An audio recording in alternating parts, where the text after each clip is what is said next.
thank you for having me today. This is a great opportunity to just learn a little bit about your northern neighbor. And for those Canadians or Ontarians, or I thought I heard one from British Columbia, this may be a little on the slow side for you, but I'm going to do my very best to kind of share some information that's relevant to everyone.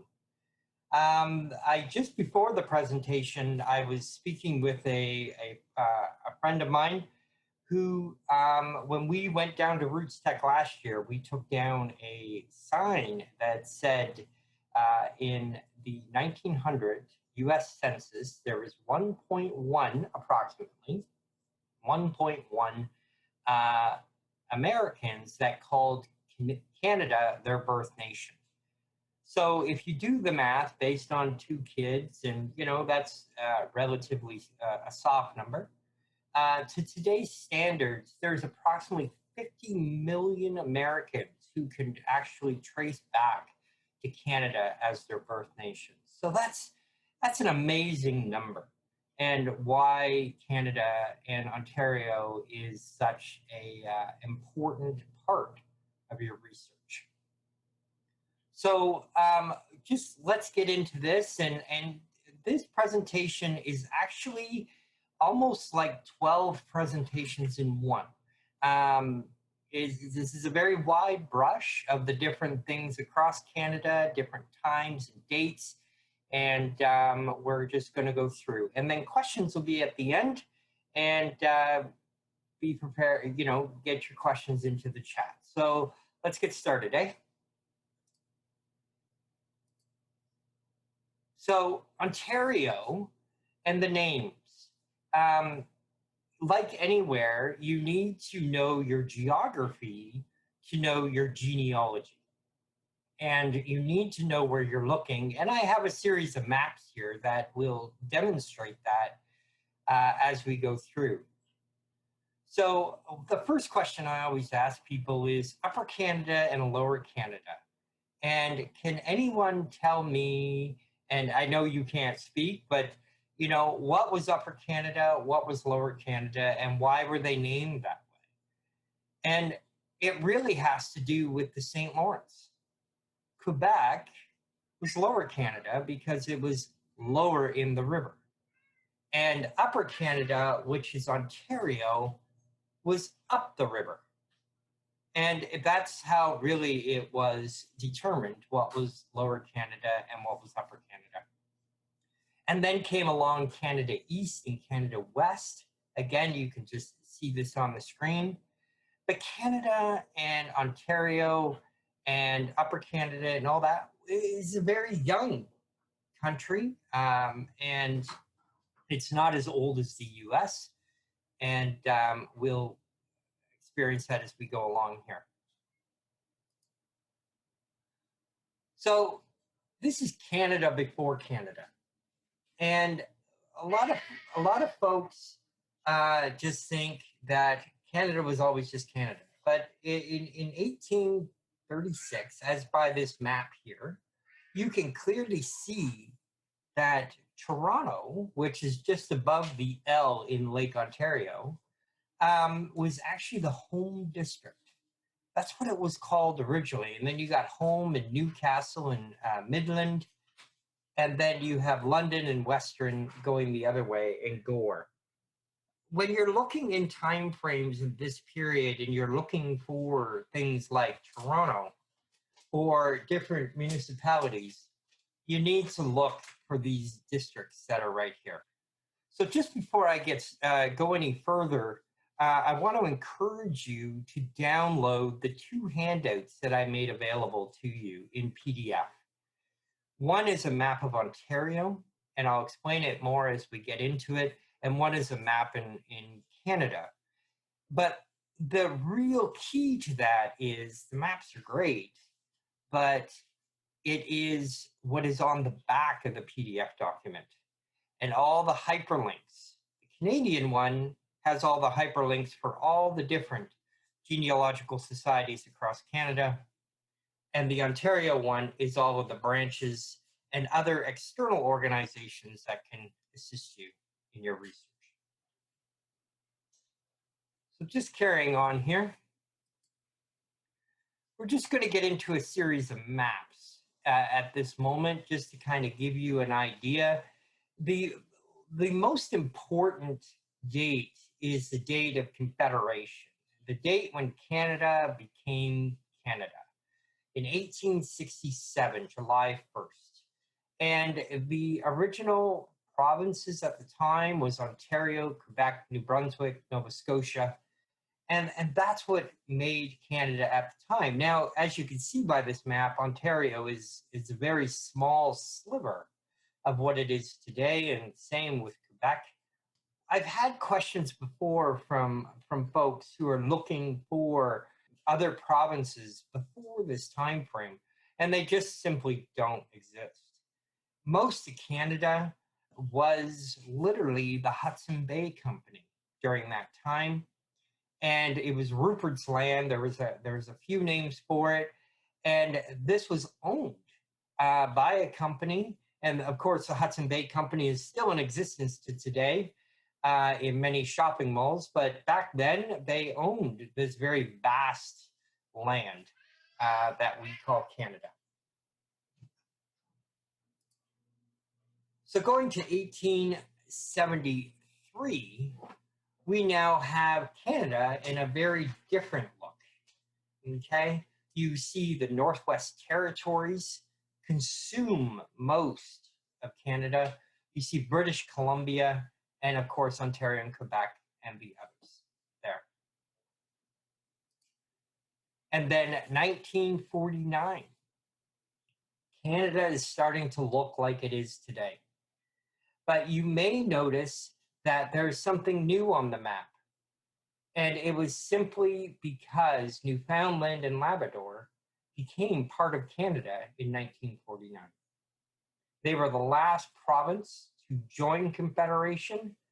And even to today, I hear different stories about Newfoundland money and different resources from that community, from that time period, because it's actually not that far ago that happened. And here we are with Canada today. We do have our 10 provinces and our 3 territories. The Northwest Territories has been split off. And so we now have a section called Nunavut. And that is the prior, the 3 territories. So I only have a couple more maps, but I just wanted to share a fact that Canada is a very diverse country. We are a country of immigrants, and 75% of Canadians, they say that 75% of Canadians live within 100 miles, or like we like to call over here, 161 kilometers of the US border. You got to be pretty hardy to live much more north than that during the winter. So one of the maps, it doesn't quite look like this, but one of the maps you would have downloaded, the Ontario map, will kind of look like this. It's the different county maps and the different counties in Ontario. And this, as a society, we operate in this fashion. We operate knowing where we are. So I currently reside in the old county of Lincoln and Welland, which is now the Niagara region, which is near Niagara Falls. And I deal and I talk with many people from Lambton to London to Bruce to Gray, all the way up into Thunder Bay. So here are the different counties. So when you are researching your family in Ontario, it's great to have that time, but we need to know that place in order to, nail down where that person is. The next one is the Canada map. Again, it's just a map of Canada on the front, and on the back, it's got all the hyperlinks for the different provinces, for their genealogical societies. Unfortunately, the territories don't have anything at this point. And as a Canadian country, we don't have a federal genealogical society. So if you're looking for Canadian genealogy per se, and that organization, it just simply doesn't exist. So you need to go to each province if you're going to be looking for stuff. And some provinces are much smaller. And like Quebec, there's at least 3 or 4 genealogical societies. Ontario, we have the main one, Ontario Ancestors, but there's lots of other little groups. And as they go from province to province.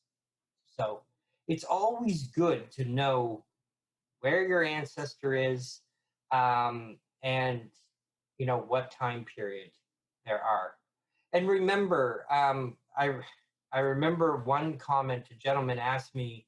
I was down at Roots Tech a couple years back, and he had asked me straight out, and it was an honest question, that if I knew his cousin from Alberta.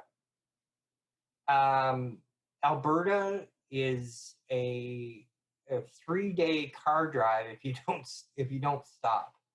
Canada is a very, very vast country, and it's just to get out of Ontario is 24 hours of straight driving. So it's just the sheer size. So let's talk about some dates here. So again, the colony of Quebec was divided to create Upper Canada and Lower Canada. Our Confederation was July 1st, 1867. And these next few dates are in concern to vital stats. And we're all familiar with vital stats are. This public domain births from 1869 to 1917, marriages from 1801 to 1938, and deaths from 1869 to 1948. Now, some of those later dates may be up 1 year, or it really depends on where they are. But let me give you a few hints about researching in Canada, or Ontario, I should say Ontario. Ontario and Canada, we have very stringent privacy laws.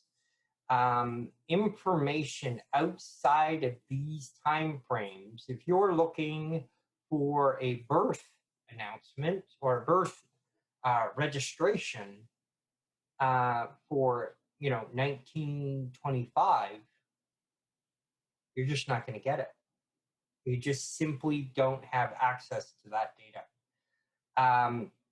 To the point that many of our seniors were living beyond the original 100 years, that they actually moved the vital stats for births to now to 105.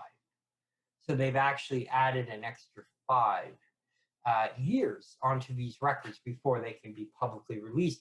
We were actually pulling birth certificates and information from seniors off of Ancestry who were still alive. And the federal and provincial governments put a stop to that pretty quick, because that was violating their privacy. So if you're looking for information like that, you need to be a direct ancestor. You need to reach out to Service Ontario, which is a branch of the government, and you need to apply for those records, and they are the ones that make that final decision on that. Now, when it comes to death records are, this is where privacy gets a little crazy in concern to where we are. Death records, again, it go to 1948, but funeral home records, which is the equivalent thereof, only have a 20-year privacy standard. So being 2020, technically anything prior to year 2000 would be available to funeral homes. And you simply need to write them and ask them. But remember the privacy laws are interpreted by the person who holds the record. So if you go to them and tell them that, they may say, no, you're not getting it. And that's, you'd be pretty hard pressed to change their mind. So privacy is very, very important to every Canadian in any province. It is and can be a real pain. That is just the struggle of researching here in Ontario. The dates prior to that, 1869 for births and then 1869 for deaths, we were confederated in 1867, but the government gave that 2 years to kind of everybody to get their game together. But people didn't register births or deaths. They lived out in the country. They had a farm to deal with. They only went to town, every other week or once a month. And that's when they would do that. Or they just simply didn't do it. Even in my family, my grandmother's brother could not receive his old age pension because the government had no record of his birth. And that was back in 2000. So what you get is he had to do what was called a late registration. And he actually had to register his birth, the date, and where, and all that information. And then he was able to receive his old age pension. So if you're looking for someone and they're just simply, you just cannot simply find a birth certificate or a death certificate, and it's kind of around this time frame, you're probably not going to find it. They just may have not done that. But that doesn't mean that all is lost, because during that time, the churches, the government may have ran the country, but the church is who really, ruled the land. Not much was done during that time without the church's blessing. So you need to look for baptismal or a funeral service. And I'll be very honest with you. If anybody thinks it's all online, you're really sadly mistaken. It is not. There is so much data that is squirreled away in local churches that it's just insane. Now, marriages say it's 1801. Again, it is the local church. You're going to have to get an email or a pen and paper and write a letter, make a donation, and sweet talk your way into the books and have somebody hand transcribe that for you. So just going on, Ontario overseas deaths, 1939 to 1947. Now, this says documenting Ontarians who died outside the country during those years. That's not actually true, because my grandfather was listed in those documents and he died in Niagara Falls. So I'm not sure where that's all coming from, but that is another resource that you can look at. And again, after those dates, the Office of the Registrar General or Service Ontario is the holder of these records, and you need to prove your relationship to that person in order to get those records. So some of the key sites that we look at and review, we do have our corporate partners like Ancestry and Find My Past and My Heritage. We do partner a lot with Family Search, and we are actually in a partnership with them right now to do city directories. And we're doing the Vernon city directories and for the whole province of Ontario.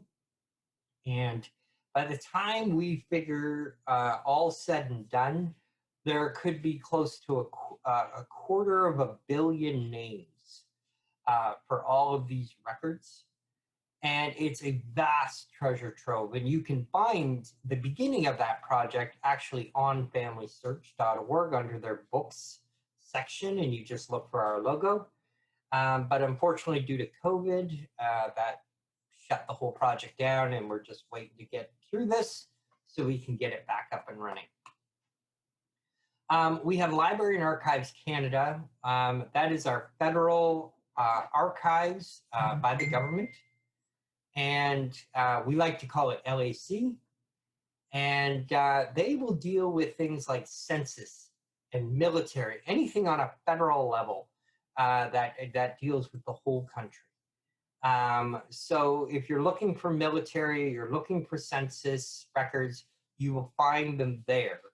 Not to say that the World War II records are available, but the World War I records are definitely available on that site.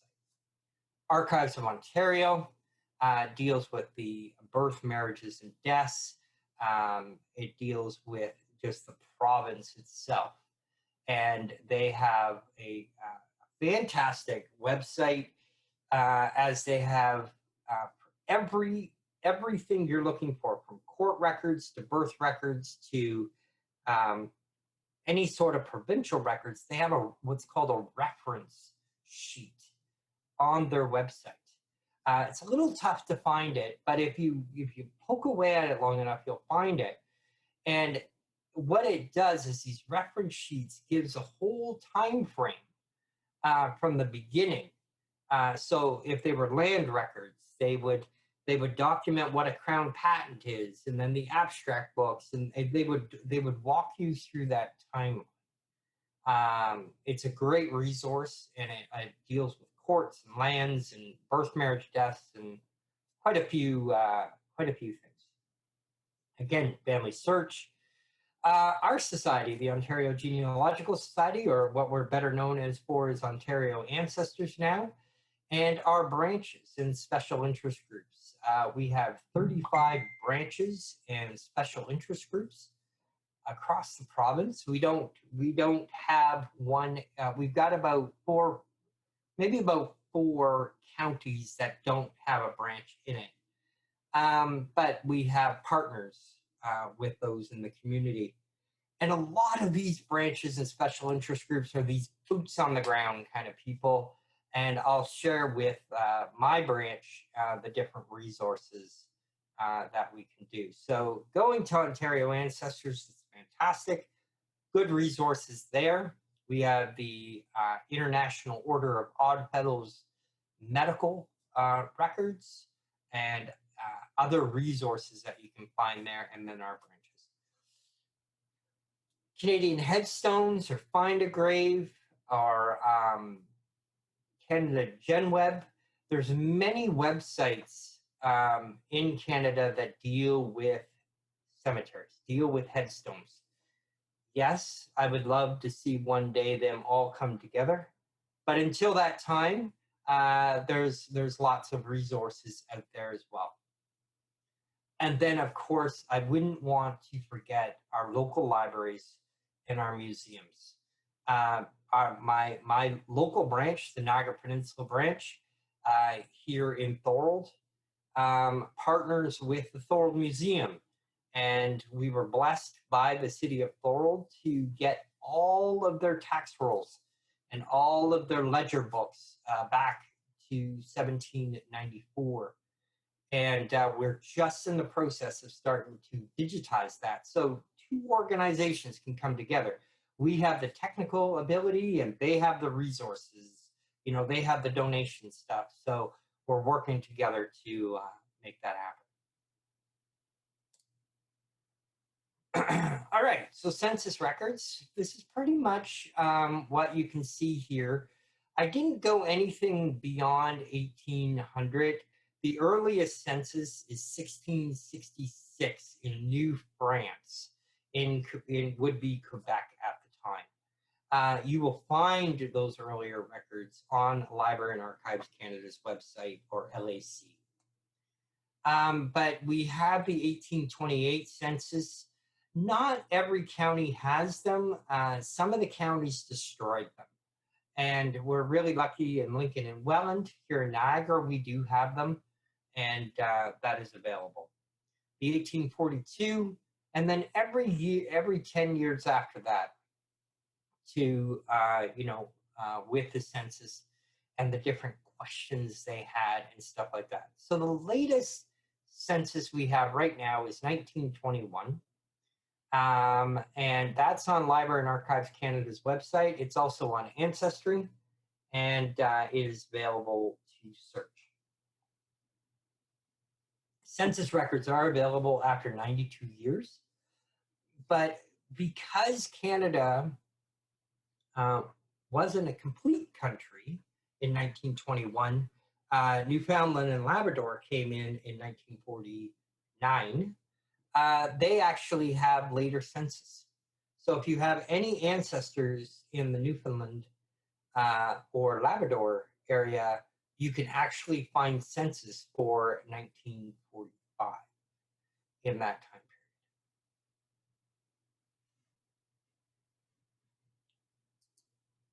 All right, let's change it up just a little bit. We've got what we call the United Empire Loyalists, and this goes back to the War of Independence, or Civil War, however you want to call it. And these American souls didn't really agree with what was going on in the United States at the time, and they made that trek to Canada. Many of them just came with a shirt on their back, and they swore to king and country, and they were deemed a loyalist, and they received 200 acres of free land and the tools and the ability to clear that land and to go from there. Just some of the facts that are here is that there's a percentage of 33% of that, and that translates to about 4 to 6 million Canadians living today, about 1 in 5, who are descended from a loyalist ancestor. That's amazing. That's an amazing number. How many people came to Canada during that time? Just to tie into that just a bit, you may see on your screen my name, and my ancestors were loyalists. It's at the end of my name under UE, and we'll just talk about that right now.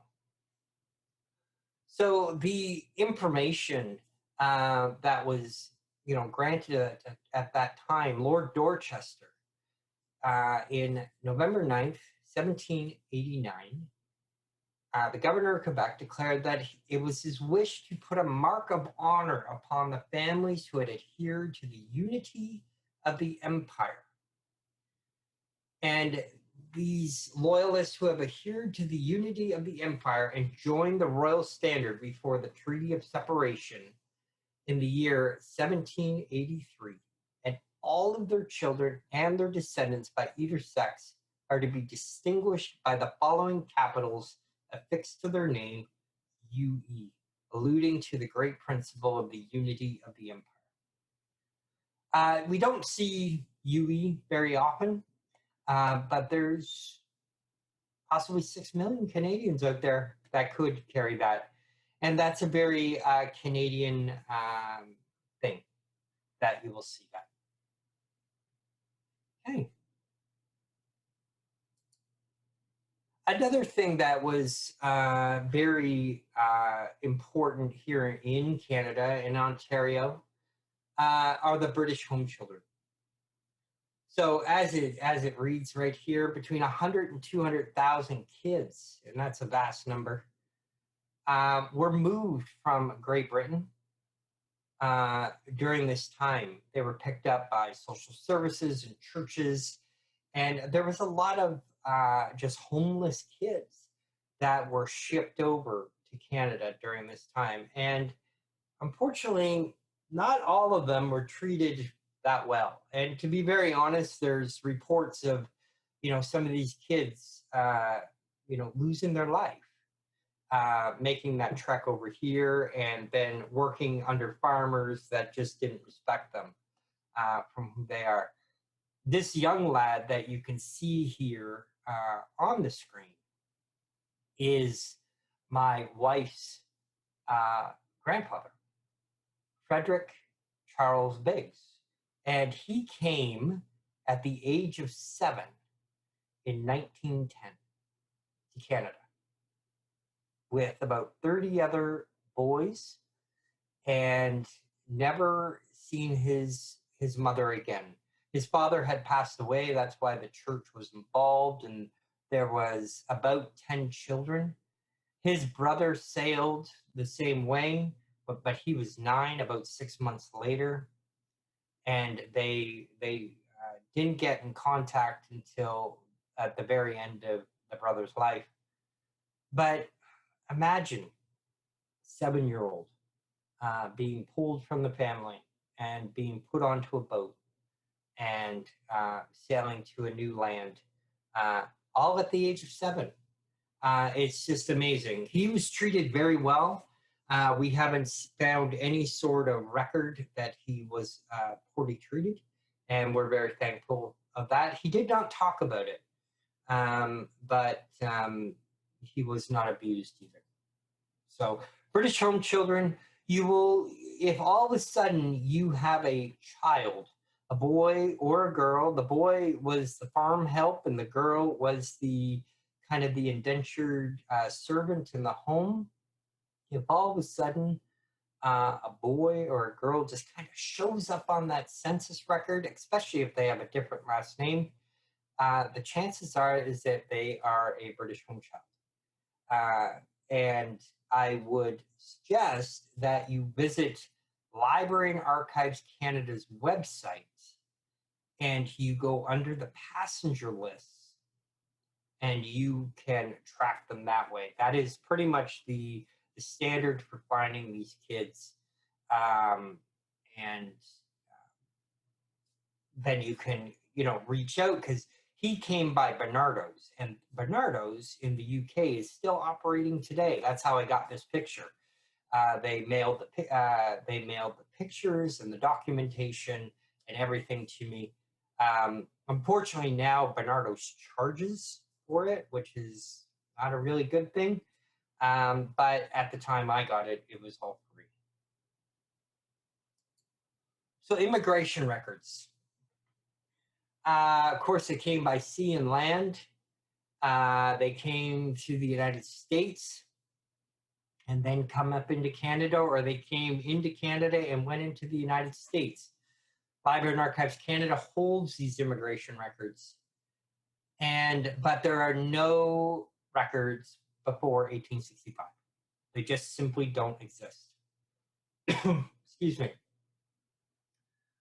During this time, between Upper Canada and the United States, or Canada East or Canada West, the border was very porous, and people just came back and forth, really with no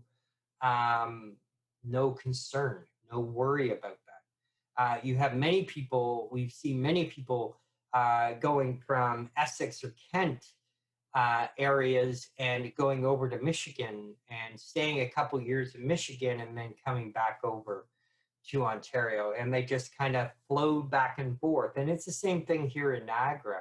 They just flowed back and forth between Buffalo or Niagara Falls, New York. So the census information is there. Land records, of course, we talked about the city directories, an amazing resource if you haven't done that. And death records will all have that information. If you're looking for immigration records, though, I want to really strongly suggest that anything before 1865 is just not going to be there for a record.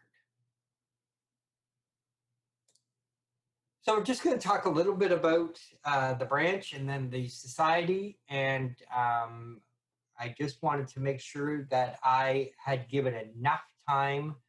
I can't, in presentation mode, I can't see the chat window. So I'm hoping that there's lots of questions in there.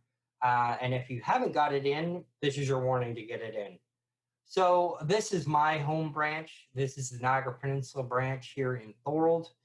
And on our website, you will see different indexes. And these are the type of indexes you would find on Ancestry, but these are local indexes that you will find in the community. They don't exist anywhere else. And it's not that we're being selfish. There's just not enough information to warrant them to go into the mainstream. For example, the Morrison Son Funeral Home Collection. It is the oldest funeral home in Canada, dating back to 1828, which is not really that old if you compare it to the United States. But we've indexed all their funeral home records.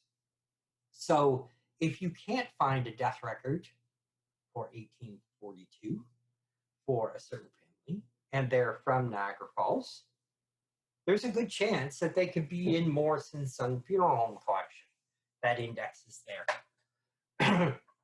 The Thorold Death Books is just a ledger book for the cemetery in Thorold. It dates back to 1901.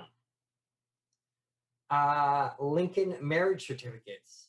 They're just originals. There's about 250 marriage certificates from the area of Beamsville. So a lot of these records, pedigree charts, surname collection, the Neff Young collection, which is obits, all these are very localized to the community. And we have 30 branches, and a vast majority of these branches have these same indexes. You know, Morrison Sons is proprietary to Niagara, but they have maybe a funeral home record, or I know the London branch, they have an obit collection that you can search. Or the Lambton branch, they have the Beers directory that you can search. Kent branch has got, and you know, it just goes on and on. So if you're doing searching in Ontario, you've got to make sure that these branches are in your repertoire to be checking them out. And we are digitizing all the time, and I would encourage you to visit often. And finally, the Ontario Ancestors website. We have right on the main page, we have what is called TONY, or the Ontario Name Index. And it is currently sitting at 12.3 million names of different publications. We've got the birth, marriages, and deaths on agreement with Family Search. We've got the World War I records from Library and Archives Canada. We have local records, local resources that this database can not really answer your question, but point you to the person who has that record. So it is a reference database to that. You will find different things on our websites, a list of all the branches and special interest groups. We have a marketplace, and about 80% of all of our branches sell their cemetery and census in different publications as a digital download. So you don't have to wait for the snail mail to bring it to you. You can grab that record right on the fly and you're good to go. We also do a monthly webinar for free. You don't have to be a member of the society. You can go under the education tab and you can find out more there. Our recorded webinars, after they're done, do go into the members corner for members. And then under resources, there's many databases that more provincial, like the IOOF, or the cemetery lookup, and more advanced looking for Tony. And you'll find those resources there. Just to kind of recap, and before we get into your questions, is each province is very unique in itself in concern to their vital stats. And you need to use the documents that I shared with you to reach out to those genealogical societies and kind of figure out where you are and what time frame where they are. And with that as well, if you're looking for the birth notice for, your 5 times great grandfather in Saskatchewan in 1768, it's just simply not going to be there. It doesn't exist because Saskatchewan just simply didn't exist at that time. To full circle, understand your maps, understand your geography, and you'll definitely understand your genealogy. Thank you very much.